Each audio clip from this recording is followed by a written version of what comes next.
काल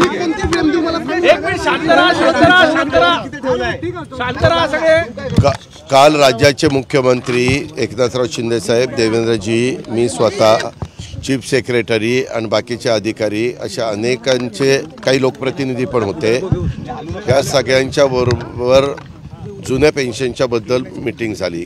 वेगवेगळ्या संघटनेचे कामगार नेते देखील त्याच्यामध्ये हजर होते आणि आम्ही अतिशय समजावून त्यांना सांगितलं की हे सरकार आत्ता जी 3 लोकांची कमिटी केलेली होती त्यांचा अहवाल आलेला आहे, तो अहवाल आपल्याला मिळालेला आहे।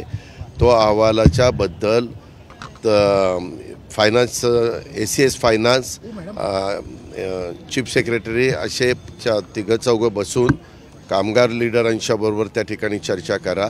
ह्याच्यात आम्ही तिघांनी त्यांना सांगितलं की आपल्याला कुठल्याही परिस्थितीमध्ये पेन्शन द्यायची, तुम्हालाही माहिती असेल सभागृहामध्ये देखील मी देवेंद्रांनी सांगितलं। मी तर उलट सांगितलं की केंद्र सरकारचा काही ह्याच्याबद्दल अभ्यास चालू आहे, त्यांनी पण समिती नेमलेली आहे, परंतु त्याच्याशी हे लिंकअप आम्हाला करायचं नाही, परंतु ते जर आलं तर ते पण आपण पाहूया। ह्यांचाही जो काही अहवाल आलेला आहे तोही त्या ठिकाणी तपासूया आणि आपल्या कर्मचाऱ्यांचा, आपल्या अधिकाऱ्यांचा पेन्शनच्या बाबतीमध्ये जो काही योग्य निर्णय असेल तो त्या ठिकाणी घेतला जाईल।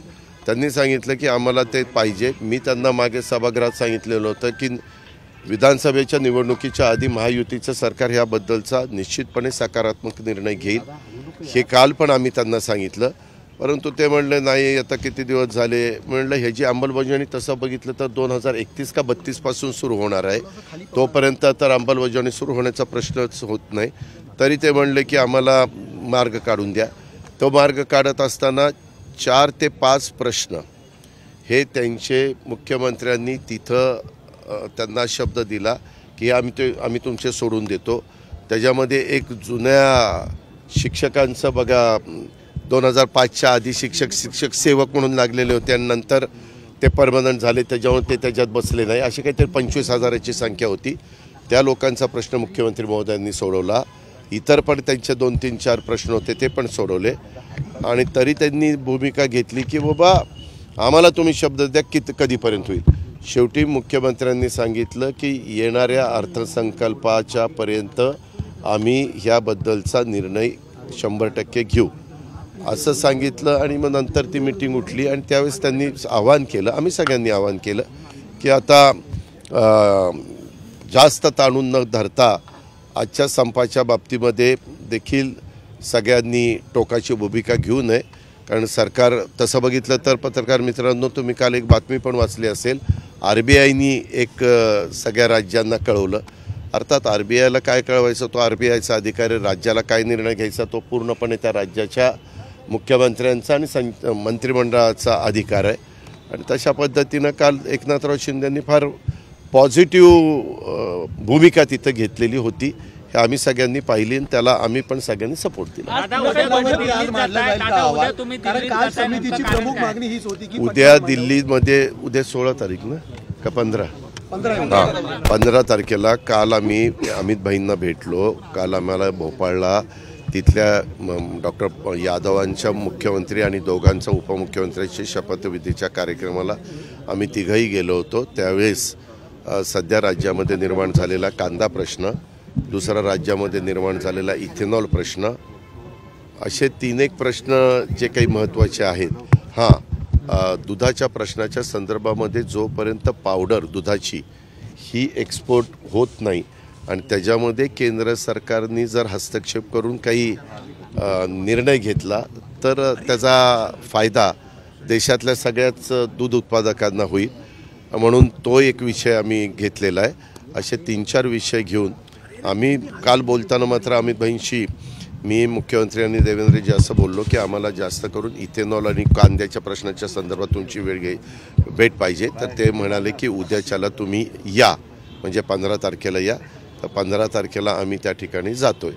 ते 15 ऐका ना, ते 15-16ला तिथं आहेत, ते म्हणले 15ला या किंवा 16ला या। तर तुम्हालाही माहिती आहे की आज गुरुवार ना, 16 तारखेला आपलं अधिवेशनाचा आठवड्यातला शेवटचा दिवस असतो आणि नंतर अशासकीय कामकाज असतं आम्ही साधारण टेंटेटिव्ह आत्ता असं ठरवलेलं आहे की 6 वाजेपर्यंत जर कामकाज संपलं तर त्याच्यानंतर दिल्लीला जायचं. दिल्लीला रात्री 9 किंवा 10 वाजताची वेळ देतो असं त्यांनी सांगितलेलं आहे. PhD वाल्याच्या बद्दल मी जी काही भूमिका तिथं मांडत होतो त्या भूमिकेचा विपर्यास करण्यात आलेला आहे. काल रात्रीच मी प्रेस नोट त्याच्याबद्दल काढलेली आहे, मी ट्विट त्याच्याबद्दल केलेलं आहे. त्याच्यातनं आमच्यासारख्यांनी बोलत असताना मी त्यामध्ये फार कुठं दिवा लावणार आहेत असा काहीतरी माझ्या तोंडातनं शब्द गेला तर त्याचा खूप मोठा गाजावाजा करण्यात आला. त्याच्याबद्दल मी दिलगिरी व्यक्त केलेली आहे. त्या संदर्भामध्ये माझी जी काही भूमिका आहे ती स्पष्टपणे मांडलेली आहे. मी मागे सभागृहामध्ये देखील सांगितलं की चीफ सेक्रेटरीच्या अध्यक्षतेखाली राज्य सरकारने एक समिती केलेली होती आणि त्या समितीनं साधारण महाज्योतीमध्ये, सारथीमध्ये, बार्टीमध्ये ह्या वेगवेगळ्या ज्या काही आपल्या संस्था आहेत त्याच्यामध्ये किती विद्यार्थिनींना बाबा MPSCमध्ये, UPSCमध्ये, IAS, IPS वगैरे ह्या सगळ्या गोष्टी ज्या काही आहेत ह्याच्यामध्ये कशा पद्धतीनं आपण संधी दिली गेली पाहिजे, आपण डॉक्टरेटच्या PhDच्या संदर्भामध्ये काय भूमिका घेतली पाहिजे. आता काय झालं पत्रकार मित्रांनो, मला कुणालाही टीका टिप्पणी करायची नाही, परंतु काहींनी PhD हे जे काही राजकीय नेते आहेत त्यांच्यावर PhD चाललेली. म्हणजे मी आता त्या राजकीय नेत्यांची नावं घेत नाही, परंतु राजकीय नेत्यांच्यावर PhD करून PhD हे खूप महत्त्वाचं अशा प्रकारचं शिक्षण आहे, त्याबद्दल दुमत नाही. त्याच्यामध्ये खूप अभ्यास करावा लागतो हेही आम्हाला मान्य आहे, परंतु ते PhD करत असताना तो विषय त्या पद्धतीचा पाहिजे. त्या संदर्भामध्ये निश्चितपणे ती कमिटी माहिती घेईल आणि तशा पद्धतीनं परमिशन देईल. पण काहींचं म्हणणं की बाबा ठराविकच आता संख्या घातलेली आहे, ती संख्या घालायला नको वगैरे वगैरे. आता आमचा साधारण कल असा असतो, काही लोकांनी PhD व्हावं, काही लोकांनी वेगवेगळ्या करिअर निवडावं, काही लोकांना आता ह्याच्यामध्ये कौशल्य विकास कार्यक्रमामध्ये देखील वेगवेगळ्या प्रकारच्या अनेक नोकऱ्या त्या ठिकाणी मिळू शकतात. ट्रेनिंग दिलं तर नोकऱ्या त्या ठिकाणी मिळू शकतात, ते ट्रेनिंग त्यांना द्यावं. मध्ये आम्हाला एक माहिती अशी मिळाली, जर्मनीमध्ये जर्मन भाषा जर येत असेल तर प्लंबर, फिटर वगैरे अशा प्रकारच्या कोर्स केलेल्यांना जर्मन भाषा मात्र आली पाहिजे. जवळपास 4 लाख मुलींची तिथं गरज आहे. तर त्याही संदर्भात आम्ही काही ठिकाणी जर्मन भाषेला म्हणजे जर्मन भाषा मुलांनी शिकावी म्हणून प्रोत्साहन देण्याचा प्रयत्न करतो. ज्या मुलांना परदेशामध्ये जाऊन तिथं नोकरी मिळवावी असं वाटत असेल, मुलींना वाटत असेल, तर त्यांनी तो पण त्याही संधीचा फायदा करून घ्यावा अशी साधारण आमची भूमिका आहे आणि त्या पद्धतीनं आम्ही त्यांना सांगतोय. कुठला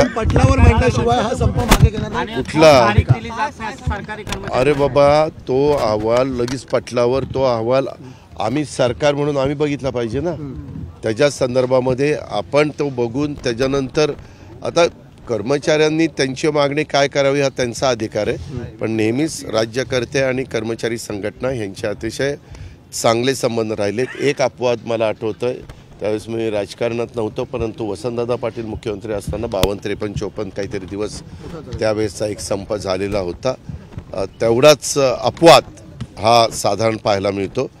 मात्र नंतरच्या वेळेस थोडंसं पुढं मागं झालं, परंतु वेळोवेळी मार्ग निघाले आणि त्याच्यामध्ये मार्ग ज्याच्यामध्ये शेवटी त्यांना चर्चा करावी लागेल, आम्हाला चर्चा करावी लागेल आणि त्याच्यातनं मार्ग त्या ठिकाणी काढावा लागेल. काल खरं तर एवढं व्यवस्थितपणे मुख्यमंत्री महोदयांनी सांगितलेलं होतं.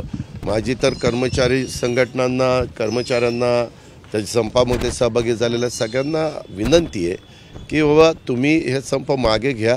सरकार तुमच्या जुन्या पेन्शनच्या बाबतीमध्ये पॉझिटिव्ह आहे, याबद्दल शब्द कालच मुख्यमंत्र्यांनी दिलेला.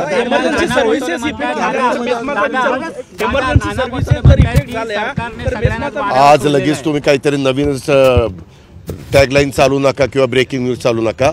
आम्ही त्याच्यामध्ये व्यवस्थितपणे चर्चा करून मार्ग काढायचा प्रयत्न करू. नाना पटोले म्हणतात सरकारने सगळ्यांनाच वाऱ्यावर सोडलंय. हो का, हे नाना, काका, बाबा, हे कोण का अण्णा, बापू, कोण काय बोलतात त्याचं काय मला विचारतात. त्यांना जे वाटतं ते विरोधी पक्षाचे आहेत. ते काँग्रेस पक्षाचे अध्यक्ष आहेत. त्यांना तसं बोलल्याशिवाय त्यांना गत्यंतर नाही. ते कसं म्हणतील सरकार फार चांगलं चाललेलं आहे बरं का, असं म्हणून त्यांना चालणार आहे का?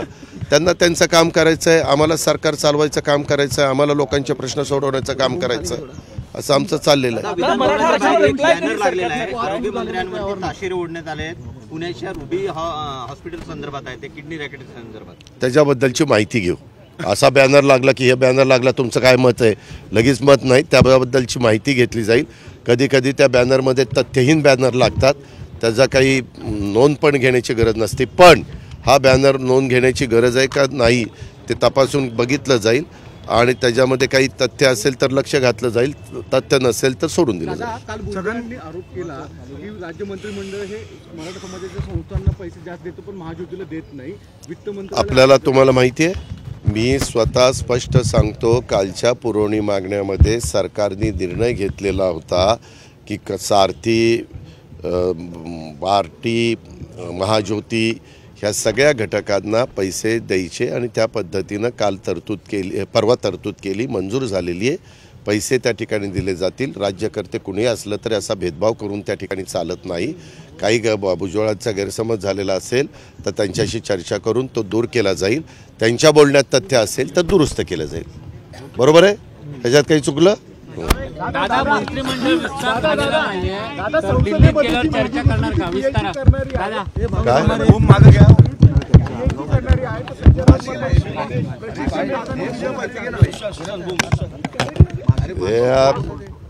काही सोम्या गोब्यांनी काय विचारलं त्याचं उत्तर द्यायला अजित पवार बांधील नाहीये.